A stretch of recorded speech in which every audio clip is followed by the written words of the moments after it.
Hello दोस्तों, हमारे channel study group में आप सभी का बहुत बहुत स्वागत है।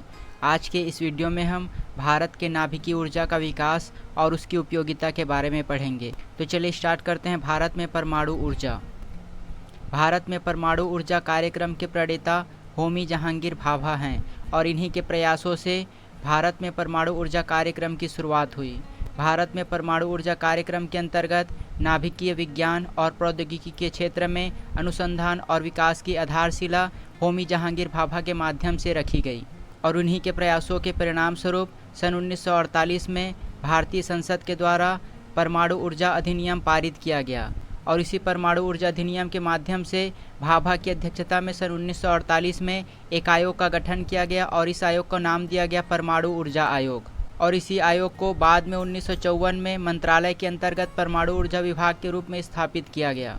सन 1954 में परमाणु ऊर्जा कार्यक्रम के संचालन के लिए एक संस्थान की स्थापना की गई और इस संस्थान को कहा गया परमाणु ऊर्जा संस्थान और यह ट्राम्बे में स्थित है। इसकी स्थापना सन 1954 में हुई थी और साथ ही भारत में नाभिकीय ऊर्जा के माध्यम से विद्युत उत्पादन के संचालन के लिए भारतीय परमाणु विद्युत निगम लिमिटेड की स्थापना 1987 में की गई। अब हम अगला पढ़ते हैं। भारत में परमाणु ऊर्जा कार्यक्रम के विभिन्न चरण। भारत में परमाणु ऊर्जा कार्यक्रम 3 चरणों में पूर्ण हुई और इस चरण की शुरुआत हुई थी सन 1960 में। तो चलिए हम एक एक करके सभी चरणों को देखते हैं। पहले चरण में दाबित गुरु जल रिएक्टर का उपयोग किया गया और इसके माध्यम से प्राकृतिक यूरेनियम को ईंधन के रूप में उपयोग किया गया। तो इसे हमें याद रखना है, दाबित गुरु जल रिएक्टर। इस रिएक्टर का उपयोग किया गया और प्राकृतिक यूरेनियम को ईंधन के रूप में प्रयोग किया गया। भारी जल को नियंत्रक और शीतलक के रूप में प्रयोग किया गया। परमाणु ऊर्जा कार्यक्रम के पहले चरण में तारापुर महाराष्ट्र में एक परमाणु ऊर्जा केंद्र की स्थापना की गई। तो इसे हमें याद रखना है, भारत का पहला परमाणु ऊर्जा केंद्र तारापुर महाराष्ट्र है और इस परमाणु रिएक्टर में परिष्कृत यूरेनियम का उपयोग ईंधन के रूप में किया गया और इस परिष्कृत यूरेनियम का जो आयात है अमेरिका के माध्यम से हुआ। तारापुर संयंत्र अमेरिकी डिज़ाइन पर आधारित है। यह भारत का एकमात्र परमाणु संयंत्र है जो कि अमेरिकी डिज़ाइन पर आधारित है, जबकि अन्य सभी संयंत्र कनाडा डिज़ाइन पर आधारित हैं और इस संयंत्र की स्थापना सन 1969 में हुई थी। तो इसे हमें याद रखना है कि तारापुर जो कि महाराष्ट्र में स्थित है, इस संयंत्र की स्थापना सन 1969 में हुई थी। अब हम दूसरे चरण देखते हैं। दूसरे चरण में फास्ट ब्रीडर रिएक्टर का उपयोग किया गया। तो इस बिंदु को हमें याद रखना है कि जो रिएक्टर उपयोग की गई वह फास्ट ब्रीडर रिएक्टर थी और इस रिएक्टर में ईंधन के रूप में प्लूटोनियम का उपयोग किया गया। यूरेनियम 238 के विखंडन से प्लूटोनियम प्राप्त किया गया और इसे ही ईंधन के रूप में प्रयोग किया गया। तो इन दोनों बिंदुओं को हमें याद रखना है कि फास्ट ब्रीडर रिएक्टर का उपयोग किया गया और प्लूटोनियम ईंधन के रूप में उपयोग किया गया। जबकि जो तीसरा चरण है वह थोरियम यूरेनियम 233 चक्र पर आधारित था और इस चक्र में थोरियम से यूरेनियम 233 प्राप्त किया गया और यूरेनियम 233 को ईंधन के रूप में उपयोग किया गया। इस चरण में यूरेनियम 233 के ईंधन के उपयोग का प्रमुख उद्देश्य था भारत में प्रचुर मात्रा में पाए जाने वाले थोरियम को ईंधन के रूप में प्रयोग करना और इसी थोरियम के माध्यम से यूरेनियम 233 प्राप्त किया गया और उसे ईंधन के रूप में प्रयोग किया गया। भारत में थोरियम धातु के जो भंडार होते हैं वह मोनाजाइट रेत के रूप में केरल के समुद्री तट में पाए जाते हैं। इसे हमें याद रखना है कि भारत में थोरियम का बहुतायत भंडार है और वह मोनाजाइट बालू के रूप में केरल के समुद्री तट में पाया जाता है। अगला हम पढ़ते हैं। भारत में विभिन्न परमाणु ऊर्जा संयंत्र।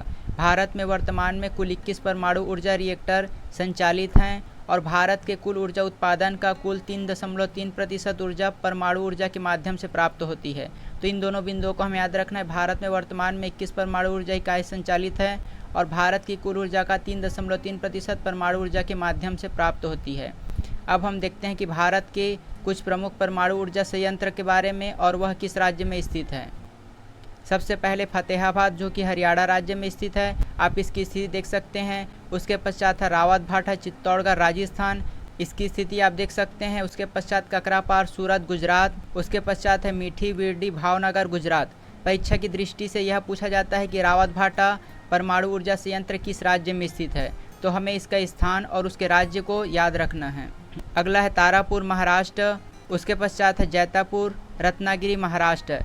ये दोनों महाराष्ट्र में स्थित है। आप इन दोनों की स्थिति देख सकते हैं, ये दोनों महाराष्ट्र में है, तारापुर महाराष्ट्र और जैतापुर रत्नागिरी महाराष्ट्र। उसके पश्चात कैगा परमाणु ऊर्जा संयंत्र कर्नाटक में स्थित है। कुडमकुलम तमिलनाडु में स्थित है। आप देख सकते हैं ये है कुडमकुलम और यहाँ पर स्थित है कैगा कर्नाटक। जबकि जो कोबाड़ा आंध्र प्रदेश में स्थित है, आप उसकी स्थिति देख सकते हैं। उसके पश्चात है नरौरा उत्तर प्रदेश, उसके पश्चात है हरिपुर पश्चिम बंगाल। इन सभी के स्थान और उसके राज्य को हमें याद रखना है। परीक्षा में यह पूछा जाता है कि कैगा किस राज्य में स्थित है। कैगा परमाणु ऊर्जा संयंत्र कर्नाटक राज्य में स्थित है। उसके पश्चात मध्य प्रदेश में 2 ऊर्जा संयंत्र हैं, शिवपुरी मध्य प्रदेश और चुटका मांडला मध्य प्रदेश। ये दोनों जो है मध्य प्रदेश में स्थित हैं। उसके पश्चात हम अगला पढ़ते हैं भारत में प्रमुख अनुसंधान रिएक्टर, अर्थात भारत में बहुत से रिएक्टर हैं और वह कहाँ स्थित है और उसकी विशेषता क्या है। तो सबसे पहले हम पढ़ते हैं अप्सरा के बारे में। अप्सरा की विशेषता है कि यह भारत का सबसे पुराना शोध रिएक्टर है। यह भारत का पहला परमाणु रिएक्टर है और इसकी स्थापना सन 1956 में हुई थी। तो इसे हमें याद रखना है। भारत का सबसे पुराना शोध रिएक्टर अप्सरा है और इसका जो डिज़ाइन है वह भाभा परमाणु अनुसंधान केंद्र के द्वारा किया गया है और यह इंग्लैंड के सहयोग से किया गया है। इसका निर्माण भारत में हुआ है और इसमें ईंधन की आपूर्ति है वह ब्रिटेन के द्वारा की गई।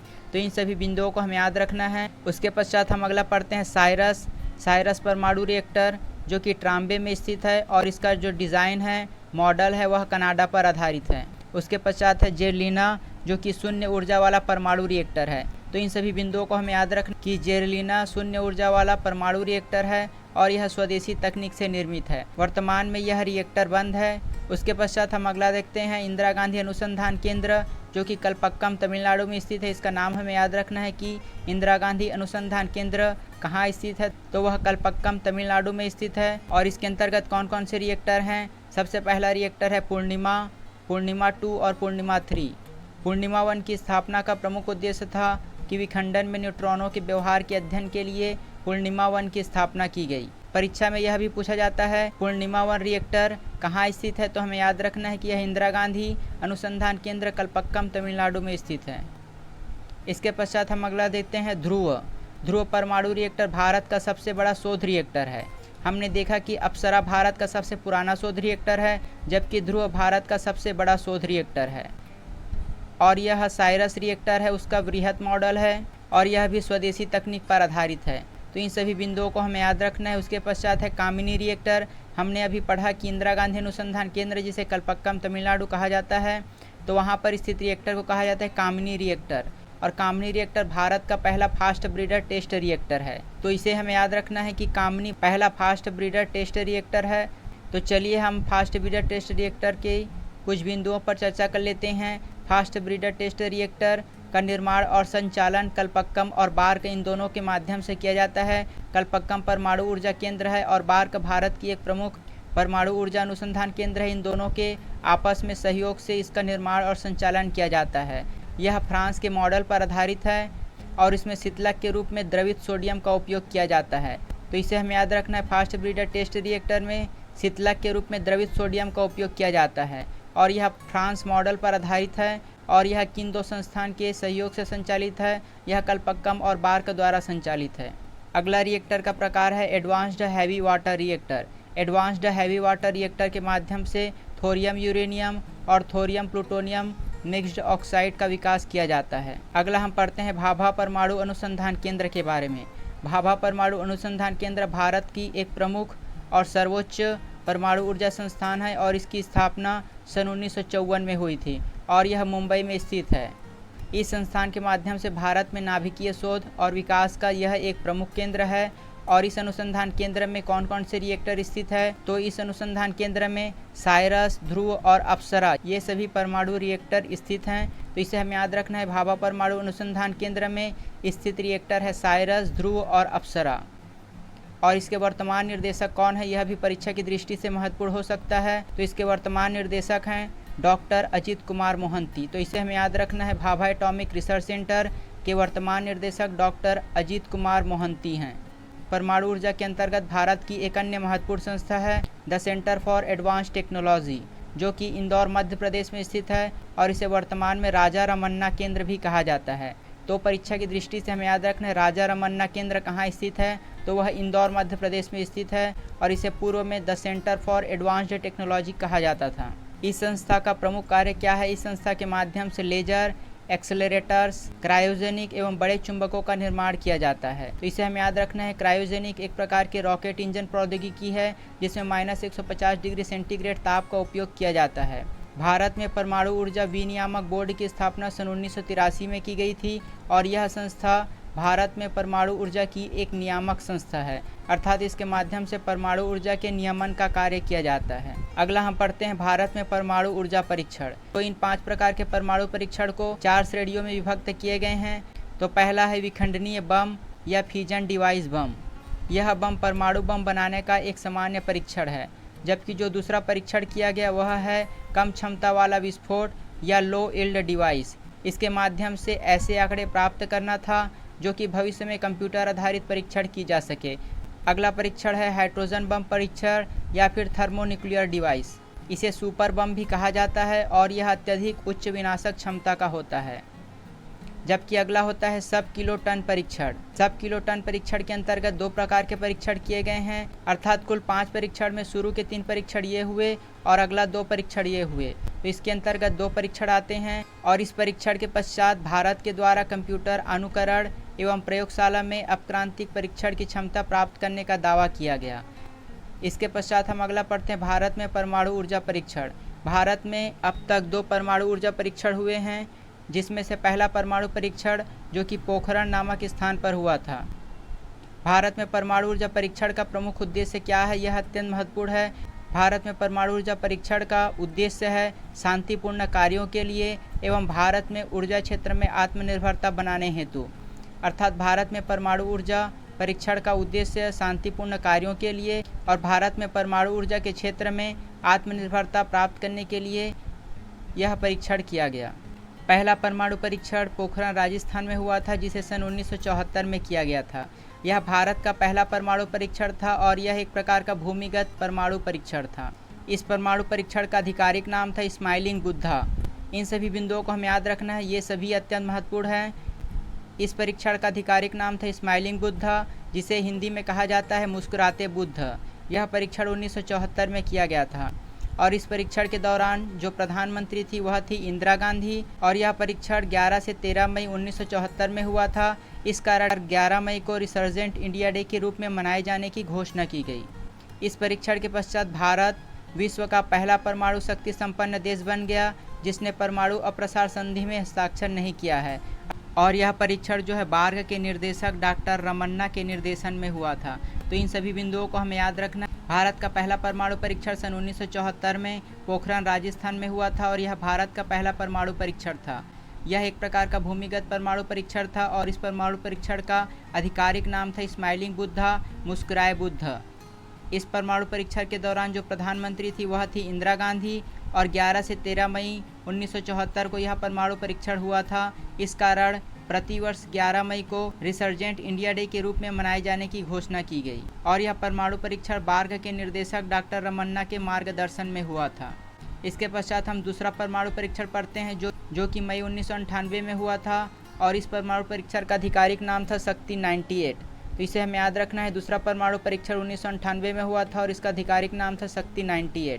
इस परीक्षण के माध्यम से हाइड्रोजन बम का सफल परीक्षण किया गया। इस परीक्षण के दौरान जो प्रधानमंत्री थे वह थे अटल बिहारी वाजपेयी और परमाणु परीक्षण के पश्चात अटल बिहारी वाजपेयी जी के द्वारा एक नारा दिया गया, जय जवान, जय किसान और जय विज्ञान। तो इसे हमें याद रखना है कि जय जवान, जय किसान और जय विज्ञान का नारा प्रधानमंत्री अटल बिहारी वाजपेयी के द्वारा दिया गया था।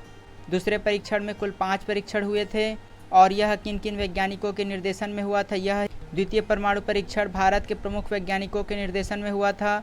इसमें रक्षा मंत्रालय के वैज्ञानिक सलाहकार थे डॉक्टर APJ अब्दुल कलाम, जबकि ऊर्जा आयोग के अध्यक्ष थे R चिदम्बरम, जबकि BARC Bhabha atomic research centre के निर्देशक थे अनिल काकोडकर।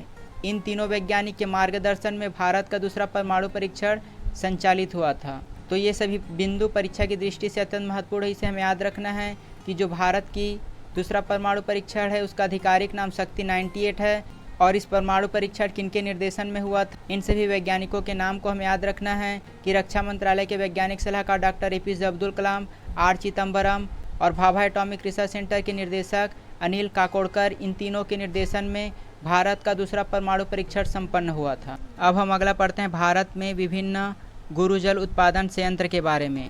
भारत में कुल 7 गुरुजल उत्पादन संयंत्र है। गुरुजल का उपयोग शीतलक और मंदक के रूप में रिएक्टरों में उपयोग किया जाता है। तो भारत में गुरुजल उत्पादन के लिए कुल 7 संयंत्र हैं, तो यह भी परीक्षा की दृष्टि से महत्वपूर्ण है। सबसे पहला संयंत्र है नांगल पंजाब, आप इसकी स्थिति देख सकते हैं। उसके पश्चात है तूतीकोरिन तमिलनाडु, यहाँ पर है तूतीकोरिन तमिलनाडु। बड़ौदरा गुजरात, आप इसकी स्थिति देख सकते हैं। उसके पश्चात है हजीरा गुजरात, गुजरात में 2 गुरुजल संयंत्र हैं। उसके बाद है थाल महाराष्ट्र, आप इसकी स्थिति देख सकते हैं। उसके पश्चात है तलचर उड़ीसा, आप उसकी स्थिति देख सकते हैं। उसके पश्चात है कानगुरु आंध्र प्रदेश, यहाँ पर स्थित है कानगुरु आंध्र प्रदेश। इन सभी गुरुजल संयंत्र के नाम हमें याद रखना है और वह किस राज्य में स्थित है उसे भी याद रखना है। तो आज के लिए बस इतना ही। अगर आपको हमारी ये वीडियो अच्छी लगी और आगे भी ऐसे ही और वीडियो पाना चाहते हैं तो हमारे चैनल को सब्सक्राइब कीजिए और बगल का नोटिफिकेशन बेल भी ऑन कर दीजिए ताकि हमारे द्वारा डाली गई सारी वीडियो आप तक पहुँचे सबसे पहले। धन्यवाद।